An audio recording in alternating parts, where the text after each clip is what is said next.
du Covid-19 qui continue de mettre à dure épreuve toutes les économies du monde 2 ans seulement après son apparition. Force est de constater que les secteurs économiques, financiers, sociaux, culturels, scientifiques et autres administratifs sont fortement ébranlés par ce fléau sur l'économie nationale.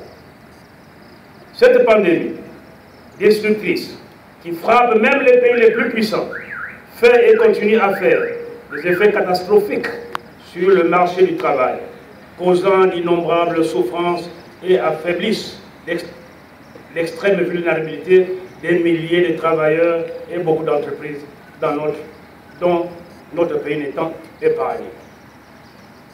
Au lendemain, au demeurant, les jeunes, confrontés à des difficultés importantes sur les marchés du travail, ont vu leurs perspectives s'assombrir brusquement. Malgré cette situation très préoccupante, les syndicats nationaux, en session du comité du dialogue social avec le gouvernement en juin 2020, avaient échangé sur la gravité de la pandémie, son impact sur l'économie nationale, sur l'organisation du travail et sur beaucoup d'autres secteurs. Le constat avait fait état d'un rabais de l'économie nationale de moins 9%, dû à la fermeture des entreprises directement touchées par la pandémie, la baisse d'activité partant de leurs chiffres d'affaires et de la chute des recettes budgétaires de l'État. Au nombre des solutions envisagées lors de cette session du comité de dialogue social, on a conséquemment retenu la stimulation de l'économie et l'emploi, le soutien des entreprises, les emplois et le revenu, la protection des travailleurs sur leur lieu de travail, l'appui sur le comité de dialogue social afin d'approfondir de façon concertée la recherche de solutions portant pour certaines sur le renforcement du dialogue avec les partenaires, la négociation collective et les institutions, et enfin l'appui au processus des relations professionnelles. D'ailleurs, un comité ad hoc tripartite a été mis en place pour suivre la mise en œuvre de ces différentes issues de sortie de crise. Malheureusement,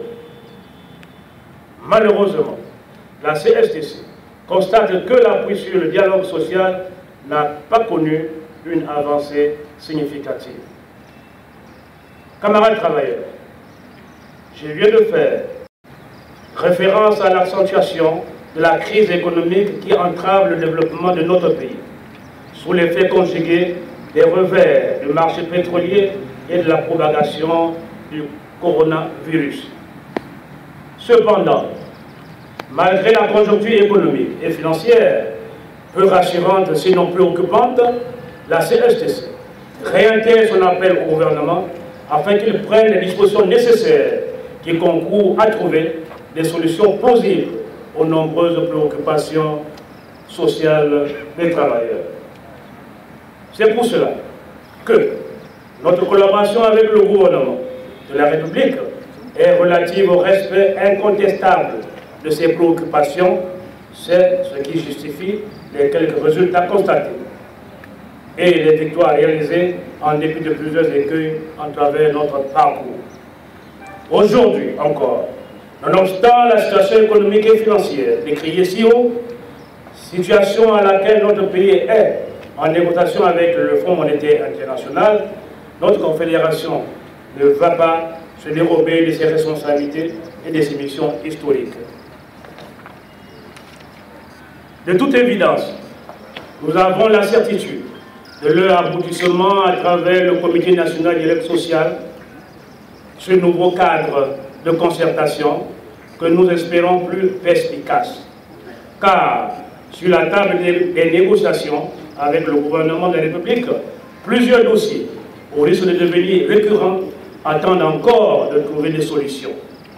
À titre de rappel, il s'agit de la question sur le dysfonctionnement de la grille des salaires actuels qui reste à corriger.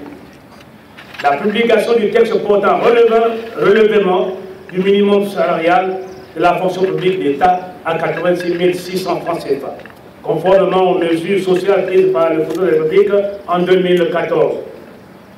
Les statuts particuliers des personnels d'enseignement, lesquels à ce jour, le gouvernement n'a jamais fait diligence nécessaire pour leur publication. Le rappel des soldes d'activité et le rappel des indemnités de fin de carrière des enseignants.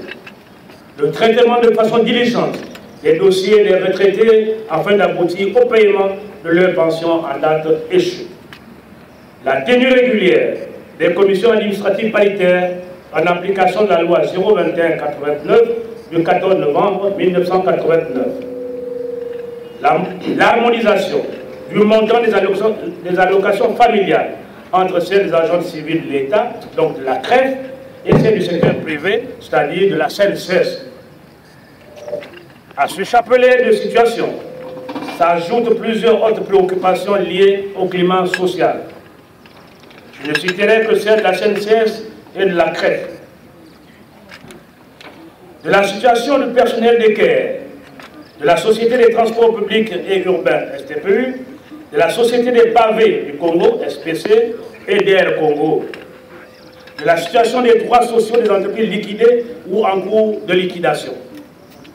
Je n'oublierai pas de citer la situation des établissements publics à budget de transfert, de la dette intérieure commerciale, de la prise en charge des sinistrés de 1997 et de 2012 et du paiement des pensions des retraités. En effet, en ce qui concerne cette frange des travailleurs actifs et non actifs, la CSTC exhorte le gouvernement à tout mettre en œuvre afin de trouver des solutions idoines allant dans le sens du soulagement, tant soit peu de ces nombreux maux dont souffrent les travailleurs.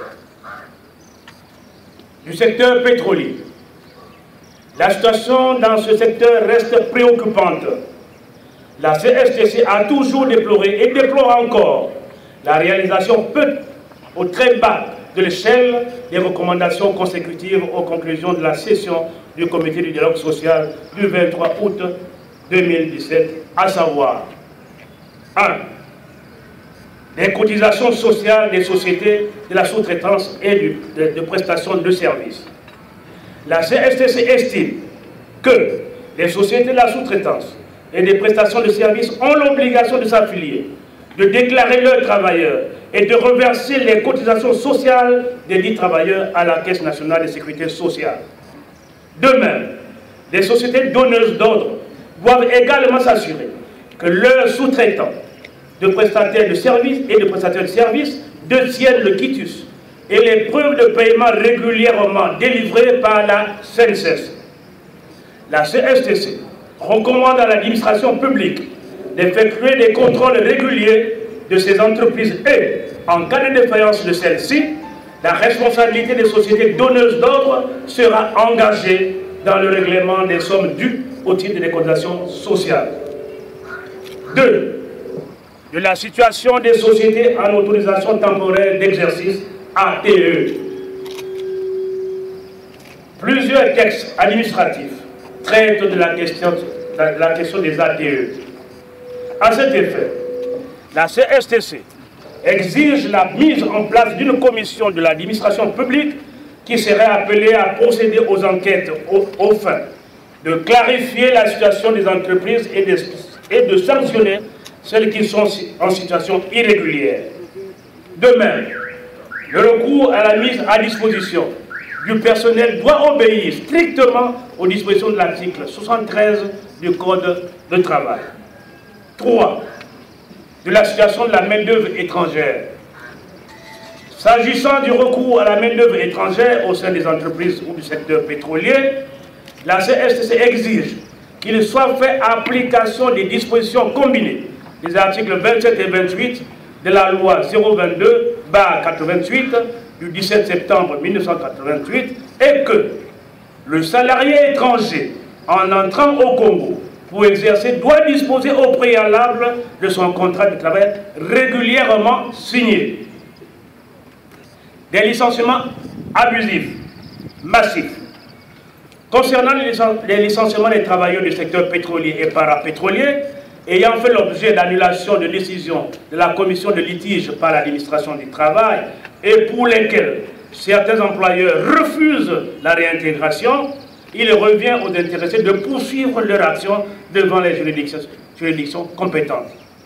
S'agissant des licenciements massifs, à contrario, au profit des recrutements des étrangers, la CS demande à l'administration publique d'appliquer strictement les dispositions de la loi 022/88.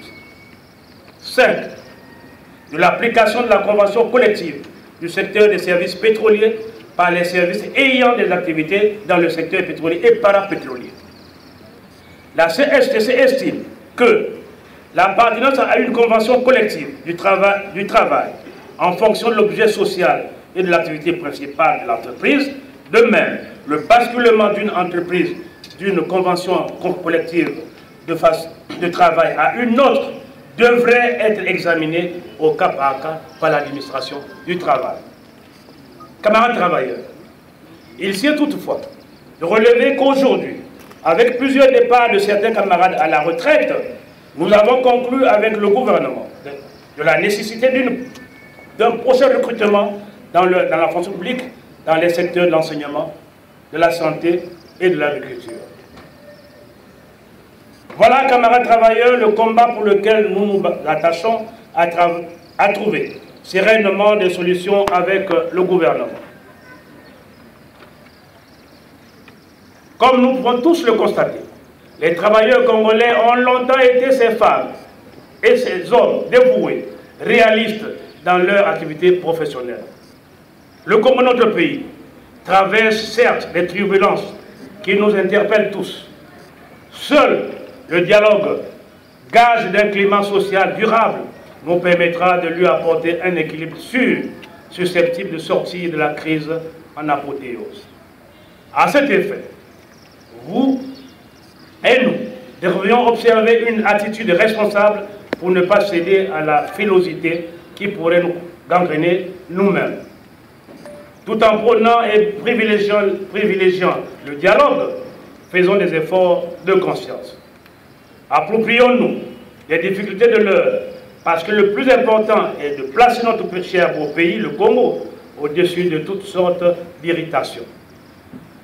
En ce qui concerne la gestion de nos relations internationales en matière de relations extérieures, en dépit des restrictions imposées par le coronavirus, les dispositions sont prises pour garantir nos ambitions de relance de la coopération par l'issue fructueuse des négociations avec les centrales syndicales internationales sœurs. Je crois avoir clairement édifié sur notre démarche. Je crois vous avoir clairement édifié sur notre démarche, sur la situation de notre pays et sur notre nature d'être des cadres syndicaux responsables. Pour terminer, je vous souhaite une fois de plus bonne fête de 1er mai, tout en vous exhortant à la discipline, à l'efficacité et à la perspicacité au travail. Les échéances futures nous guettent jusqu'au jour où elles seront lancées. Je pense aux élections professionnelles qui nous ont toujours permis de jauger la dimension et la grandeur de notre organisation. Ces élections professionnelles viendront certainement, nous en sommes sûrs, pourvu que le gouvernement s'y engage. Il est aussi évident qu'on ne peut ignorer les chances majeures qui pointent déjà à l'horizon, à savoir le congrès de la CSTC. Tout l'enjeu aujourd'hui est de déterminer comment, en se fondant sur les conclusions du congrès extraordinaire de 2011, ainsi que celles des sessions du Conseil confédéral de 2019, la CSTC pourra tenir son deuxième congrès ordinaire qu'elle s'est engagée à convoquer depuis bientôt 3 ans. Au plan préparatif, les travaux du comité préparatoire ont été finalisés et sont en attente des possibilités de la tenue du congrès. Dès lors, au-delà de toute considération, seul prévaudra uniquement le fondement de notre combat commun, symbolisé par notre devise « Lutte, solidarité, victoire », pour des victoires encore plus grandes au cœur d'un Congo chaque jour plus conscient de son destin. Enfin, il ne reste plus à la CSTC que d'adresser ses vives félicitations au président Denis Sassou Nguesso pour sa brillante réélection au terme de la présidentielle des scrutins du 17 et du 21 mars 2021. CSTC, lutte, solidarité, victoire, je vous remercie.